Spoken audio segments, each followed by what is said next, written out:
Buenos días a todos. ¿Qué tal? Igual ahora soy de los más odiados de la Iglesia, ahora que os habéis enterado que hay predicación por mi culpa, ¿no? Sí, he hecho un PowerPoint. Hacía mucho que no lo hacía, o sea que no os esperéis nada súper sobrenatural, simplemente es las imágenes y algo de texto. Me estoy fijando en el de ahí, es verdad que cuesta verlo un poco, que Miguel siempre lo dice. Tienes razón, Miguel, pero bueno, sobreviviremos. Nada, pues vamos con el profeta que nos toca hoy. ¿Quién nos toca? ¿Quién nos toca? Sofonías, ha dicho alguno por ahí. Muy bien, hay algunos que siguen. ¿Y de cuál se habló el domingo pasado? A ver si os acordáis. De Habacuc. ¿Y cuál tocará? A Ageo. Muy bien, vale.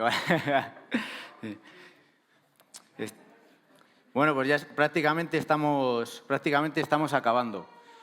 Hoy vamos con Sofonías y tampoco hay mucha información de él, pero vamos a intentar comprender un poco quién era, de dónde venía y tal.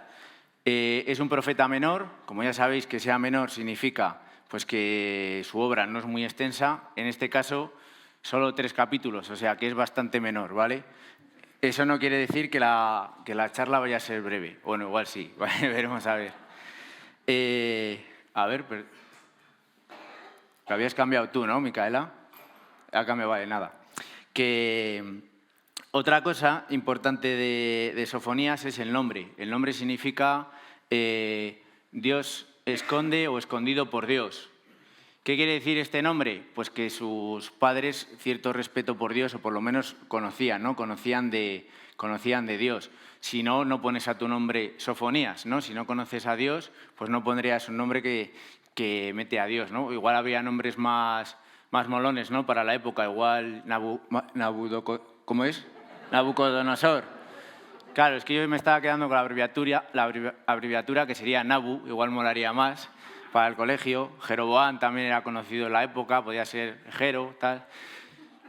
Me siento muy identificado con Sofonías porque yo también tengo un nombre un poco extraño, Caleb, y pues la mayoría de la gente cuando me dicen, ¿cómo te llamas? Digo, Caleb. Dicen, ¿cómo? Digo, Caleb. Dicen, Caleb. No, Caleb no tal, Caleb.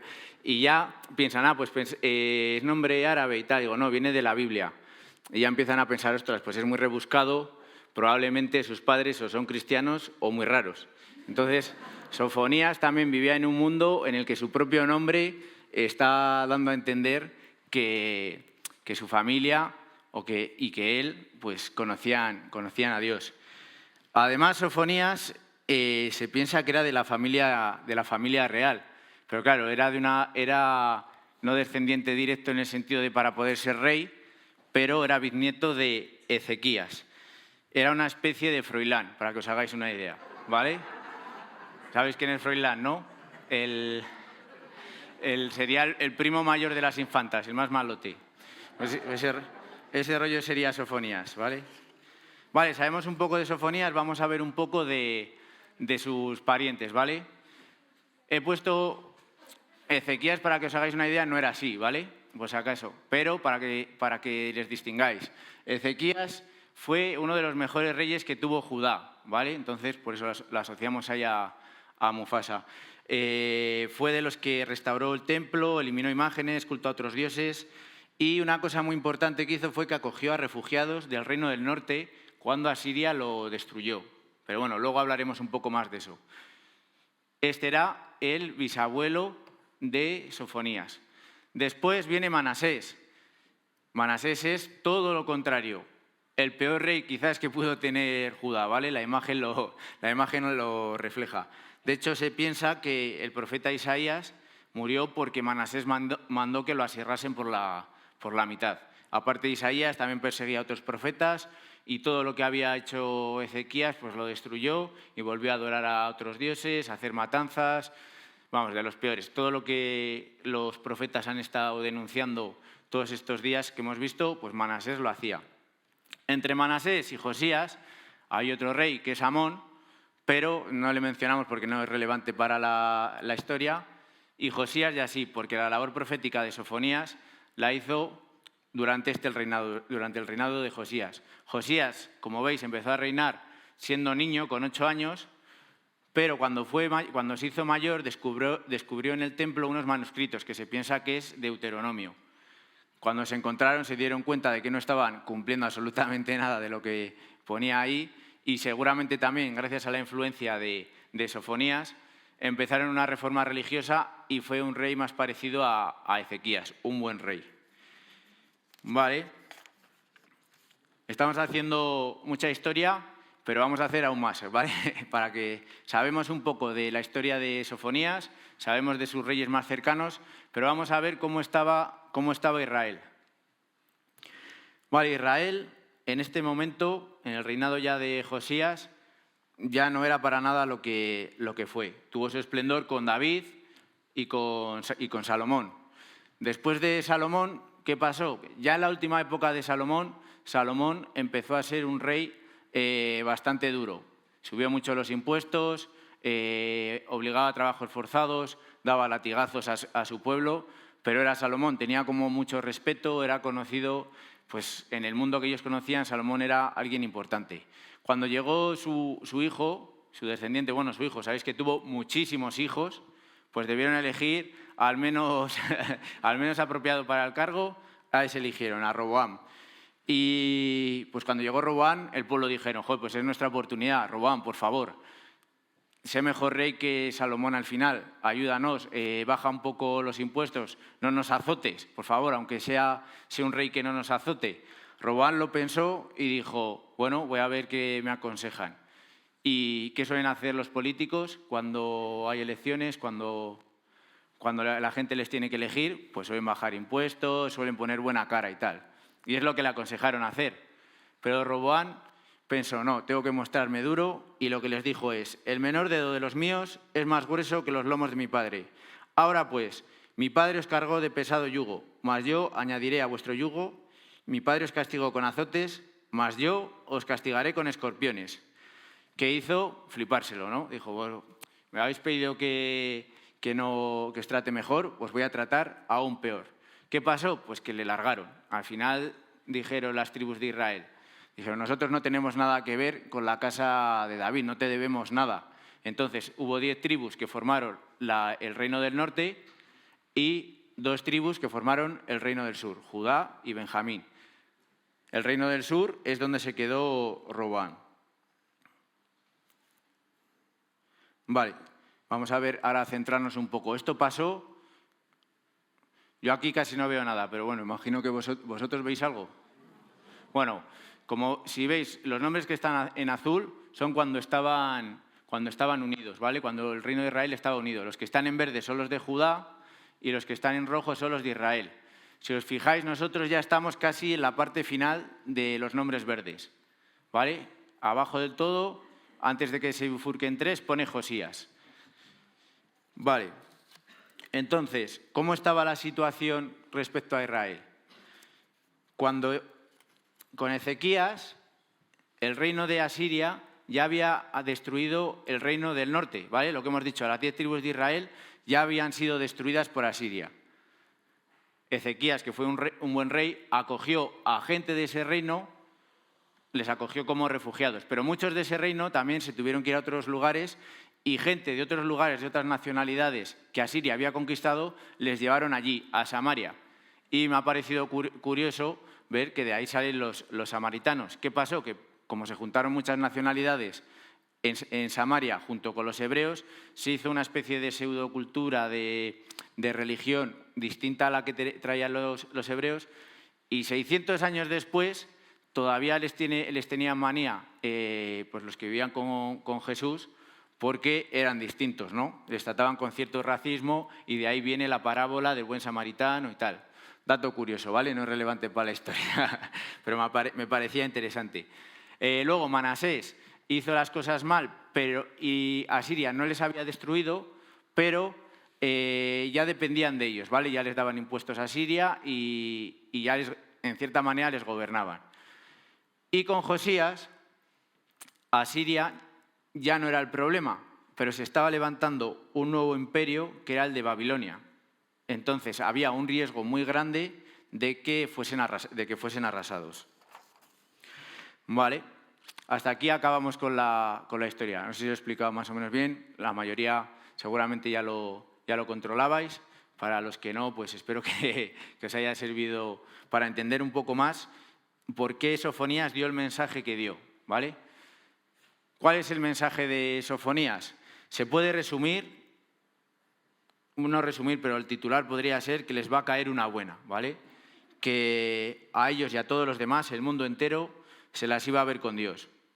Sofonías, como el resto de profetas, había denunciado todo el mal que vio. Recordad que él vivió y creció con Manasés, que fue de los peores reyes. Entonces, pues lo que vio era, también vivía en palacio. Vio corrupción de los gobernantes, de los sacerdotes, del trato injusto a los más débiles, adoración a otros dioses, con lo que eso implicaba de sacrificios de vidas, esclavos sexuales en templos, etcétera.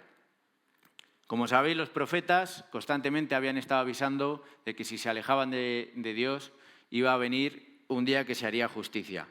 Y Sofonías les alerta de que ese día ya está ahí, lo tiene inminente. O sea, va a ser ya, se va a hacer justicia, todos van a ser castigados, todo va a ser arrasado hasta lo último, no va a quedar absolutamente nada. También anima a los que han sido fieles, a los que han sido humildes, a que busquen a Dios y a ver si con esas se libran. Pero algo muy relevante de Sofonías es que equipara esta ruina a todo el mundo, no solo ya a Israel. Esta ruina no es solo para Judá, se extiende al mundo entero. Ellos imaginaban que iba a ser Babilonia los que les iban a aniquilar, pero él no especifica el ejército, porque realmente no importa qué ejército iba a ser. El ejército iba a arrasar con todo, pero ese ejército que iba a arrasar con todo, posteriormente iba a ser arrasado por otro ejército. He puesto esta imagen, que es del sueño que interpretó Daniel. Esto fue después. Babilonia arrasó el reino del norte, del sur, y cuando se llevó exiliados. Si os acordáis, Daniel luego curraba en la corte de Babilonia y el sueño que tuvo el rey de Babilonia se lo descifró, que era esta imagen, en la que aparecían varios reinos. Bueno, no me meto mucho en detalles, pero vemos que el imperio de Babilonia también fue arrasado después por los persas. Los persas también fueron arrasados por los griegos también por los romanos. ¿Por qué es importante esto? Porque está equiparando a las naciones, está equiparando a Israel al resto de pueblos. Hay la misma maldad en el destructor que en el destruido. Bueno, iba a continuar, pero antes de continuar os voy a leer algunos de los versículos para que veáis que lo que os digo no me lo invento y que este era el mensaje de Sofonías. Vale, empieza con la destrucción. En el 2 tenemos, en el 1:2 pone: destruiré por completo todas las cosas sobre la faz de la tierra, dice Jehová. Destruiré los hombres y las bestias, destruiré las aves del cielo, los peces del mar, y cortaré a los impíos, y raeré los hombres de sobre la faz de la tierra, dice Jehová. Luego, si vemos, por ejemplo, el 12 y el 13, es donde lo amplía al resto de naciones. También vosotros, los de Etiopía, seréis muertos con mi espada. Y extenderá su mano sobre el norte, y destruirá a Siria y convertirá a Nínive en asolamiento. ¿Vale? Había enfado y había destrucción. ¿Por qué he sacado esto de que se ha extrapolado a todos los pueblos de la tierra y que cada pueblo iba a ser también arrasado por otro? Porque Israel, sabemos que tenía como una conciencia de que Dios les iba a bendecir. Y así era, y así ha sido, pero no de la manera que ellos querían, ¿no? Quiero parar aquí, aunque el mensaje de Sofonías no para aquí, luego continuamos, porque me parece muy importante este mensaje que está dando la Biblia continuamente, un mensaje antinacionalista, un mensaje antihegemónico de equiparación de los pueblos. Sofonías lo que está condenando es que Israel no era diferente en nada a los demás pueblos. Todos han caído en el ansia de querer dominar a otros. Tristemente, es un conflicto, el ansia de querer dominar a otros, que no hemos superado. Actualmente, lo estamos viendo con la guerra, seguimos con los mismos problemas. Hubo un momento en la historia del ser humano, prácticamente recientemente con el modernismo, que el ser humano era muy optimista. Decía, con nuestra inteligencia, con la razón, vamos a poder construir un mundo mejor. Con la ciencia podemos hacer que se solucione absolutamente todo. Se hicieron muchos avances y todo derivó, al final el mundo fue yendo hasta las 2 guerras mundiales. Después de la Segunda Guerra Mundial, dijeron, joder, hemos avanzado mucho, la razón ha sido increíble, nuestro intelecto ha conseguido hacer cosas increíbles, pero también atrocidades como nunca. ¿Qué ha pasado?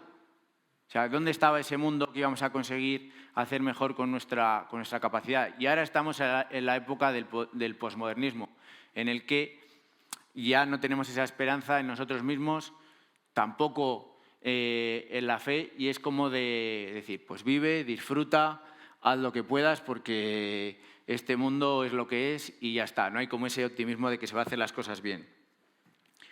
¿Qué quiero decir con esto? Que no por ello quiero hacer de menos a la ciencia es maravillosa, hemos hecho cosas increíbles, hemos conseguido ir a la Luna, hemos conseguido desarrollar inteligencia artificial, descifrar el genoma humano, pero a la vez no hemos dado respuesta a todo. La ciencia tiene su lugar y es increíble, pero no da respuesta a todo. Si os fijáis, pues eso, con toda nuestra inteligencia, todas nuestras capacidades, seguimos entrando en guerras, seguimos luchando por querer dominar a otros. Y las guerras al final son un conflicto de poder. Tenemos que tener claro que es imposible tener poder sin que otros lo pierdan. Siempre que un ser humano consigue amasar poder, es porque está haciendo que otros pierdan derechos. Siempre que una nación consigue poder, es porque otros están renunciando a sus derechos, a su humanidad, a su dignidad. Esto parece, igual me estoy remontando ya demasiado, pero se remonta al Génesis. Ya en el Edén vimos que el ser humano quiso ser como Dios. Y por querer ser como Dios es lo que hemos hecho de tratar mal a otros. Porque pensamos que ser como Dios es tener poder, es tener a otros a nuestro cargo. Y está claro que el poder no es bueno. No sé a cuánta gente ha tenido líderes o esperanza en políticos que parecía que iban a ser buena gente, que te iban con buenas intenciones, pero cuando se han mantenido mucho tiempo en el poder, les ha acabado corroyendo y se han vuelto egoístas, viven como en otro mundo y se les va muchas veces la perspectiva y acaban siendo lo mismo que lo que habían criticado. Yo tengo la experiencia que a mí me eligieron delegado de clase y me volví muy déspota. Tenéis que tener cuidado si os dan ese cargo. Suele ser para vacilar, además, así que tened cuidado.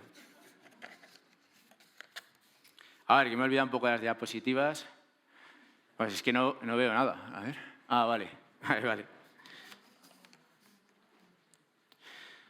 Vale, vosotros sí que lo veis, ¿no? ¿Sabéis qué ciudad es? ¿He ido por ahí? Miguel, ¿te suena? Empieza por Van y acaba en Vancouver. Vancouver. Bueno, ¿por qué he puesto esta foto? El mensaje de Sofonías está casi al final del Antiguo Testamento y esto nos da la oportunidad de ver el conjunto, de captar la esencia de qué es lo que se nos quería decir en su totalidad, no solo en concreto. A mí me encanta de cuando voy a un aeropuerto, cuando voy a un avión, siempre quiero ventanilla. Ya he montado varias veces, pero sigo queriendo ventanilla. Cuando estás sentado y miras por la ventanilla es muy pequeña, te deja ver muy poco. Realmente igual puedes ver pues alguno que está recolocando las maletas, alguna que se ha caído, alguno que está indicando, pero no ves mucho. En cuanto se gira, en cuanto se va un poco, ya dejas de verlo. Pero cuando el avión empieza a despegar y tú sigues mirando por la ventanilla, tu campo de visión se hace increíblemente grande. Ves el aeropuerto, ves los alrededores, empiezas a ver carreteras, las autopistas, ves todos los coches, cómo se mueven por la autopista, los ríos. Eso sí tienes suerte, siempre suele haber alguna nube y tal que te fastidia, pero me captáis, ¿no? Y tú ves el coche, ves la carretera y tú estás viendo dónde va a acabar ese coche antes que la gente que está en ese coche, que no saben tienen otra perspectiva y no saben a dónde van, si van a tener que girar a la derecha, luego a la izquierda. Tú ya lo estás viendo antes que ellos. Y con la Biblia a veces nos pasa igual. Si coges solo un texto y lo aíslas, seguro que puedes aprender de él, seguro que puedes sacar cosas buenas. Pero cuando miras todo en su conjunto y despegas, todo tiene un sentido más amplio, más complejo, más divino, ¿no? ¿Cuánta gente ha defendido guerras con la Biblia? Porque no veían pues, más allá. Tengo un amigo que empezó a leer la Biblia hace poco y me hizo ilusión y tal, pero se emperró en empezar por el Antiguo Testamento. Y dije, vale, cada uno de donde quiera. Y al poco le pregunté, oye, ¿qué tal vas? ¿Te está gustando? Y claro, me dice todo sorprendido, me dice, pues tío, si esto es la palabra de Dios, pues Dios es machista, es homófobo, es racista. Dice, si esto es la palabra de Dios, es que solo veo más que cosas malas. Y hace tiempo también hubo un debate en la universidad en la que juntaron a un cristiano con una youtuber argumentando si tenía sentido creer en Dios hoy en día. Y la youtuber lo que hacía era constantemente sacar textos de la Biblia que eran eso, que sí, el texto en sí podía ser racista, ¿no? Podía ser duro, podía ser inapropiado. Y es normal que piensen así, pero no es la realidad, no es la verdad. Para nada es así. La Biblia está llena de cuentos, parábolas, poesía, historias de relatos que hablan de gente con vivencias reales, que vivían en una cultura determinada, pero su visión podía ser totalmente a la de Dios. Tenemos que tener muy en cuenta que algo se relate en la Biblia no significa que forme parte de lo que Dios es o quiere, pero sí, también es muy importante tener en cuenta que todo lo que está sirve para entender cómo Dios es o quiere. ¿Vale? Es muy importante tenerlo en cuenta. Entonces, leer la Biblia desde el suelo está bien, pero también con el avión despegado. Vale, ya vamos pasando. Joder, es que no sirve nada. Vale. Todo esto, ¿por qué os lo cuento? Que igual habéis perdido un poco el hilo, ¿no? Creo que está claro que estamos llegando al final del Antiguo Testamento, esta parte de Sofonías, y está claro que podemos concluir que Israel realmente nunca comprendió el plan que Dios tenía para ellos, que tenía para la humanidad. Incluso hoy en día siguen en conflicto armado y confiando en su ejército. Israel siempre quería un Dios que les ayudase a ser un imperio. Pero vamos a recordar un poco cómo empezó, ¿no? Cómo empezó la historia, la relación del pueblo de Israel y de Dios. Como veis, Dios hizo el pacto con un pastor, con un pastorcillo. Evidentemente no estaba buscando que el reino de Dios se basase en ejércitos. Pero el pueblo de Israel continuamente ha luchado por dejar de ser eso a ser esto, a ser imperios. Dios quería un pueblo apartado, santo, distinto a todos los demás, que mostrase que había otra manera de hacer las cosas sin ejércitos y que el amor podía prevalecer sobre el amor. Si nos fijamos, a lo largo del Antiguo Testamento vemos cómo fracasan constantemente. Cuando Moisés vuelve del Sinaí, ¿qué ocurre? Ya habían hecho un becerro de oro, como el resto de pueblos de alrededor. Estaban adorando a un Dios que era falso. Cuando Josué está a punto de morir, se lo huele y les dice, por favor, recordad el pacto con Dios, no hagáis lo que están haciendo los pueblos vecinos, no adoréis a otros dioses, no hagáis el tonto, no hagáis sacrificios humanos, respetad la ley de Dios. Y antes de que cerrase los ojos, estoy casi seguro de que ya la estaban liando. Esto también es muy importante. Samuel les avisó, no os pongáis un rey. Si os ponéis un rey, os va a oprimir. Vais a poner a alguien con poder cuando el ser humano no está hecho para tener poder sobre otros. No hicieron caso y ya hemos visto la historia del pueblo de Israel. Duró unido 2 reyes, David, Salomón, y todo lo demás son guerras. Lo anterior también han sido guerras. ¿Cuántas injusticias se han justificado usando mal estos textos? Está claro, yo creo, ¿no?, que nos estamos mostrando un fracaso. Y el plan de Dios era que no... El plan de Dios no era que hiciesen un imperio. Por eso Dios pactó con un pastor y no con un ejército. Muy bien, vamos acabando ya. ¿Qué es lo que cuenta Sofonías en la última parte? Ya la habéis apagado, ¿no? Directamente. Vale, no pasa nada. Aunque el pueblo de Israel fracasó continuamente, tampoco quiero dar ese mensaje tan derrotista. Dentro del pueblo de Israel sí que había gente que amaba a Dios y que comprendía a su manera el mensaje, el plan que Dios tenía. Sofonías parece que era uno de ellos. En el 3:9 dice: en aquel tiempo devolveré yo a los pueblos pureza de labios, para que todos invoquen el nombre de Jehová, para que les sirvan de común consentimiento. La intención de Dios, según Sofonías, es vencer el mal y unir a las naciones rebeldes en una familia, que comprendan el plan de amor y no de poder y dominio. Va a haber justicia, va a haber... hay que hacer algo, no se puede dejar el dolor, no se puede dejar todo el mal que se ha hecho como si nada. Dios tiene que hacer algo y el día del Señor va a llegar, va a haber justicia. Pero el día del Señor no será la justicia que nosotros esperamos, no será la justicia que nosotros haríamos. La justicia que Él hace inexplicablemente es amor. O sea, es justicia, pero a la vez es amor. Luego Sofonías acaba contando como una especie de fiesta en la que todos están en Jerusalén, disfrutando pues que el día del Señor se ha hecho, ¿no? Pero, ¿qué quiere decir esto del día del Señor? No sé hasta dónde Sofonías realmente llegaría a comprender cuánto iba a alcanzar. Él sí que lo extrapolaba ya al mundo que ellos conocían. Pero nosotros sabemos que el día del Señor se cumple en Jesús, se cumple en Jesucristo. Y tenemos esa suerte de poder ver la historia mucho más adelante. Todo se cumple con la muerte de Jesús y es a la vez es un misterio. O sea, no sé muy bien cómo, pero todo ese dolor, todo ese sufrimiento, todo lo que ha padecido la gente, lo que está padeciendo ahora y lo que pasarán, que es por culpa del egoísmo, del dolor, de las ansias de poder, Jesús cargó con ello cuando murió y a la vez hizo un acto de amor, se hizo un acto de justicia. Y viendo la historia de Israel, es fácil entender que no le aceptasen, ¿no?, como Mesías. Han estado tan contaminados por la influencia de los demás que lo que esperaban era un Dios humano, un Dios como ellos pensaban que tenía que ser Dios. Un Dios hecho a su manera y no como Dios es. Ellos querían un líder militar que les liberase de los romanos y les ensalzase sobre todos los demás pueblos. Mira, mucha gente hoy en día no cree en Dios.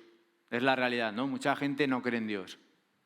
Y si les preguntas por qué no creen, la mayoría te dirían, pues porque no lo he visto, porque no se ha revelado. Si se revelase, si se mostrase tal y como es, yo creería. Pero la realidad es que no es del todo cierto. Cuando ves lo que le pasó al pueblo de Israel, el contexto ha cambiado mucho, pero nosotros no tanto. La gente espera que Dios se revele como ellos consideran que un Dios debería ser, pero resulta que Dios se reveló como Él es, como Jesús. Entonces tú no puedes decir que Dios no se ha revelado, puedes decir que lo aceptas o que no lo aceptas, pero Jesús es Dios. Y dices, ya, pero ¿por qué no se manifiesta con todo su poder? No podríamos negarnos, no podríamos decir que Dios no es real. Dios podría manifestarse, no sé, es todopoderoso. Toda la destrucción que decía Sofonías, todo eso lo puede hacer Dios con un chasquido. Ha creado el mundo, podría manifestarse de una manera que nada más verle nos tuviésemos que tirar a tierra y no pudiésemos hacer otra cosa más que alabarle. Pero al final Él nos ha querido dar libertad, ¿no? Nos ha querido hacer libres. Y si la libertad no puedes amar, podrías tener miedo, podrías no quedarte otra oportunidad. Pero Jesús lo que ha buscado, lo que ha hecho Dios es que tenemos la oportunidad de elegir. Y gracias a eso podemos amar. Él quiere que decidamos amarle. No, si Él quisiese, claro que podría hacer que todo el mundo le adorase, hasta las piedras. Pero Él lo que quiere es que seamos libres, que lo podamos elegir. Cuando te juntas con alguien, cuando te enamoras, lo bonito, lo difícil es que cuadre, ¿no? Que los dos os elijáis mutuamente. Cuando estás con amigos, lo chulo no es que estén contigo porque tengas mucho dinero o porque estén interesados en ti o porque les des miedo. Lo interesante es que es porque te quieren, ¿no? Hay jefes que tienen a gente alrededor, pero los que están alrededor a veces están por interés, porque si no van a perder el curro, por lo que sea. Bueno, no pongo más ejemplos que ha quedado bastante claro. Lo que quiero decir es que Dios es Dios y que es increíble cómo ha conseguido juntar la justicia y el amor. ¿Por qué lo hizo como un sacrificio? Seguramente sea un tema muy complejo, que igual otras personas lo explicarían mejor que yo, pero por eso no me voy a meter mucho, no os preocupéis. Pero pienso que quizás los dioses que adoraban los otros pueblos y tal, todos se relacionaban mediante sacrificios. Y el pueblo de Israel está tan contaminado también de cómo hacían las cosas los otros pueblos, que lo hacían mediante sacrificios. Era la única manera que tendía la humanidad de relacionarse con los dioses. Pero él dijo, vale, es lo que entendéis, pues vamos allá. Quizás es mucho más profundo, pero bueno, lo importante es que Dios buscó la manera de hacer justicia y de amar. Y con su sacrificio dijo, basta ya de más sacrificios, basta de ser como las demás naciones, de nacionalismos, de querer ser unos más que otros, basta de racismo, de odio a los diferentes, basta de imposiciones. Todos somos iguales y necesitamos a Dios para querernos, para entender que lo que somos es mucho. Somos hijos de Dios y es suficiente. Hay grandes poderes que mueven el mundo y hoy en día vemos que la gente sigue buscando ese ansia de poder, el dinero, parece que todo lo puede. Pero hay una canción castellana, una canción burgalesa, que lo resume bien. No la voy a cantar, no os preocupéis, solo lo voy a citar. Dice, todo lo cría la tierra, todo se lo come el sol, todo lo puede el dinero y todo lo vence el amor. Y eso, hermanos. Amén.